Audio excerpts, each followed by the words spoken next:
Cricket ప్రపంచంలో రికార్డులు సృష్టించే ఆటగాళ్లు చాలామంది ఉంటారు. కానీ అభిమానుల గుండెల్లో ఎప్పటికీ ఉండిపోయే జెంటిల్మెన్లు కొందరే ఉంటారు. అలాంటి అరుదైన క్రికెట్ జాబితాలో New Zealand magic captain Kane Williamson పేరు ఖచ్చితంగా ఉండదు. తాజాగా ఆయన అంతర్జాతీయ క్రికెట్కు రిటైర్మెంట్ ప్రకటించడంతో ఒక అద్భుతమైన అధ్యాయం ముగిసింది.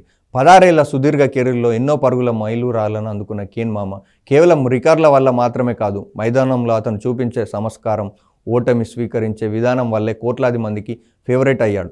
సోషల్ మీడియాలో ప్రస్తుతం కేన్ విలియమ్సన్ రిటైర్మెంట్పై నెటిజన్లు ఎమోషనల్ అవుతున్నారు. ముఖ్యంగా గతంలో జరిగిన ఐసీసీ వరల్డ్ కప్ ఫైనల్స్, అలాగే ఎన్నో కీలక మ్యాచ్ల్లో న్యూజిలాండ్ జట్టు గెలుపు అంచుల్లోకి వచ్చి ఓడిపోయిన సందర్భాలను గుర్తు చేసుకుంటున్నారు. ప్రతి మ్యాచ్ ఓడినప్పుడు కేన్ విలియమ్సన్ ముఖంలో ఒకే రకమైన చిరునవ్వు కనిపిస్తుంది. ప్రపంచంలో ఇంతటి వారైనా ఓటమి తట్టుకోలేక కన్నీళ్లు పెట్టుకుంటారు లేదా ఆవేశాన్ని ప్రదర్శిస్తారు.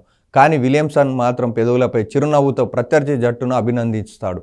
క్రికెట్ చరిత్రలోనే అత్యంత ఉత్కంఠభరితమైన, వివాదాస్పదమైన 2019 వన్డే వరల్డ్ కప్ ఫైనల్ ఎవరూ మరవలేరు. బౌండరీల కౌంట్ నియమం వల్ల కివీస్ జట్టు చేతిలో ఉన్న కప్పు చేజారిపోయింది. ఆ సమయంలో ఏ ఆటగాడైనా కుప్పకూలిపోయాడు. కానీ అప్పుడు కూడా కేన్ విలియమ్సన్ పెదవులపై నుంచి చిరునవ్వు చెదరలేదు. ఆ క్షణంలోనే అతను ప్రపంచవ్యాప్తంగా కోట్ల మంది గుండెలను గెలుచుకున్నాడు.